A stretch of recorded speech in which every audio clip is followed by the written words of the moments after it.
Bolingo ya internet ekomi na priorité.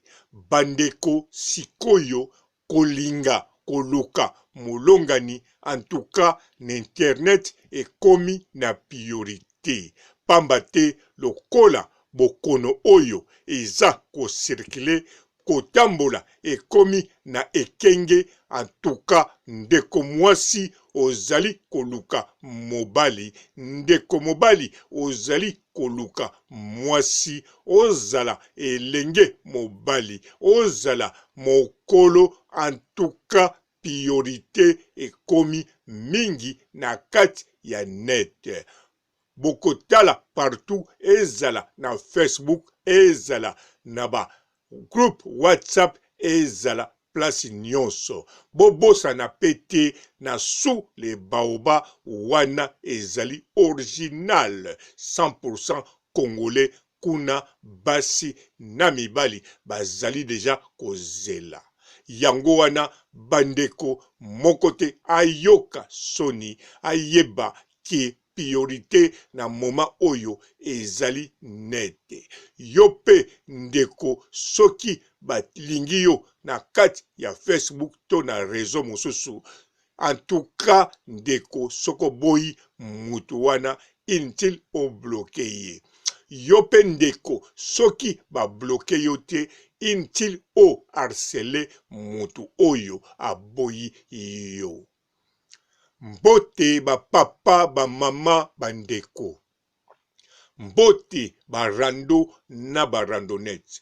Mbote batoyo balingaka rando na ba oyo balingaka rando te. Mbote ba jeune garçon na ba jeune fille. Mbote bana mike na ba bébé. Mbote ba Sainte Anoirite, Sainte Thérèse, Sainte Ingrid, Kabongo. En tout cas, bandeko nangai tozali awawa makambo tozali kosolola ngai na bino, en tout cas ezali vraiment motuya. Bandeko nakanisa tomonaka kolingana na kati ya net ezali vraiment eloko moko ya tina te, eloko moko ya soni, eloko moko ya dérangement, eloko moko oyo kaka pona kolekisa buzoba. Mais na mokolo ya lelo yo bokono oyo ebimeli biso, na kanisa mingi baza ko komande biloko na kati ya internet. Soki yo ozo komande bilamba, basapatu, biloko ndenge na ndenge, sikoyo ozoluka molongani, ozali elenge mwasi, ozali elenge mobali, ozali papa to mama, ozali homme seul to femme seul. Sikoyo okosala nini na moma oyoyo? Okozelaka boccasion ya na tangu nini? Na période ya bafete to boni. Mais boyebike kosangana ezali kopekisama. Boyebike lokola bokono oyo ebimi tangu nanu bakis emonanite, tangu nanu mangwele emonanite, mibeko oyo ebanda koya se koya.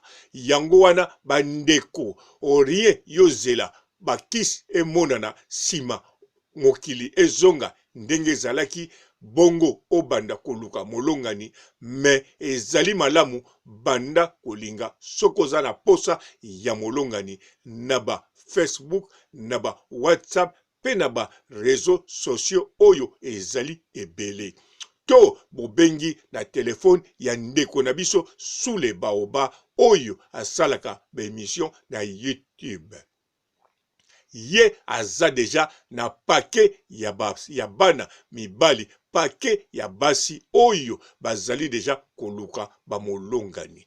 Yo kende kuna komisa kombo na yo, malembe bakotala perfil na yo oyo akondima yo pe okozwa eyano.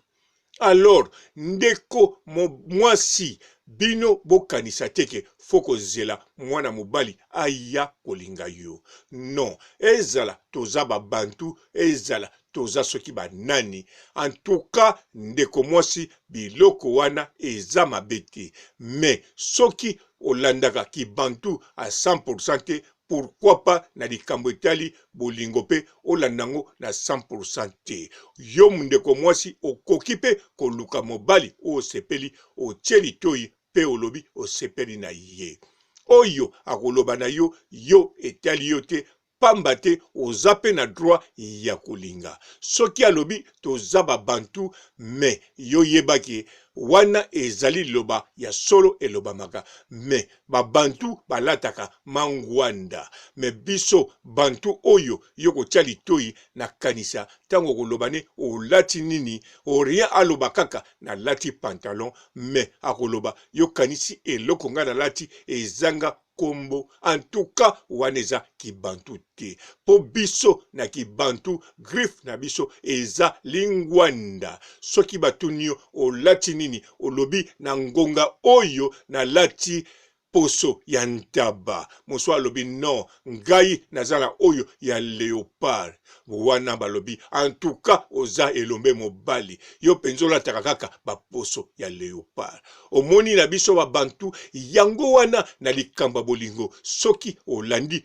kaka kibantu en tout cas ndeko mwasi okorate mobali oyo yo sepeli na yo okozela oyo akoyela yo lokola okozela ozeli azoya te aza koleko kaka na misu aza kokende pa ya ba voisin pa ya ba camarade no pe pa ya ba collègue alors yo tango kolinga ozala etula te bisika okoya kozwa oyo yo okanaki même pas kokanisa te oyo yozo sepela soko tie litoi akomono ata akomono ndenga komona me soki asepeli na yo soki bolingo ekei kitoko zala sir bokoki kokoma tina libala pe boboti boza pe tilelo yango wana ndenge boyoki nzembo ya Karine Mokonzi eyembi premier bureau na deuxième même bazuyo comme deuxième en tout cas komitungisa note okoki pe kokoma première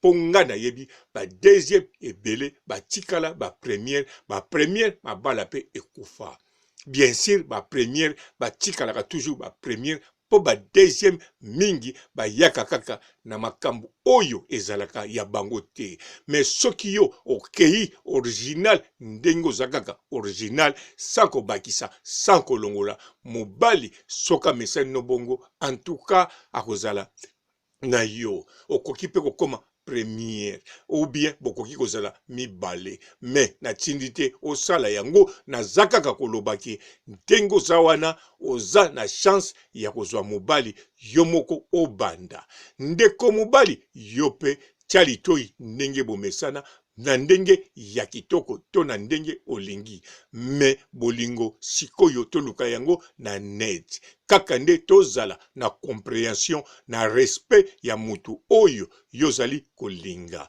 soki pe a comprendre yo mabe a bloquer yo en tout cas kosilika mingi te bien sûr azana tina a bloquer yo te po ofingi te me kosilika te ngai pe ekomelaka ngai nakoki meme kolinga mwasi mosusu nanu kutu na tselitoi te me alobi na comprendre soko olingo osala nini ngai nalobi oui eloko comprendre ngai pe yango na ina sala mbala moko a bloqué me misusu pe ekende malamu na mukuse nga banda na banda kolinga na net sur 100% donc na kutana au moins na 70% ya chance et simba alors soki nga mutu nazali vraiment mutu moko oyo naza penza vraiment oyo gu ya basi ebele te me na koka makambo elingi koloba ndeko mobali oyo yo lekinga na makambo nyonso na bote pe na nyonso na kanisa oza na facilité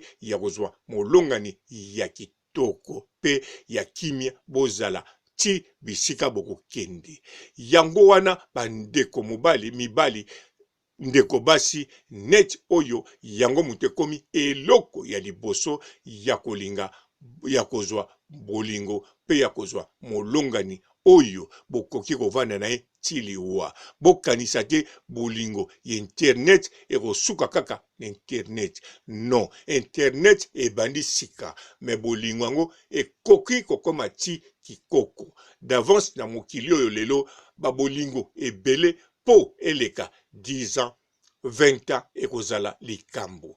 Mais bino bobanga te to tikali na nzela moko oyo ezali makasi ke banzela nyonso pona kozwa molongani ezakaka internet. Yango wana na lobi tika na solola na bino nyonso wana ezako yakaka baide soki na yoki nzembo oyo Karine Mokonzi ayembi ya bolingo mena sens mosusu.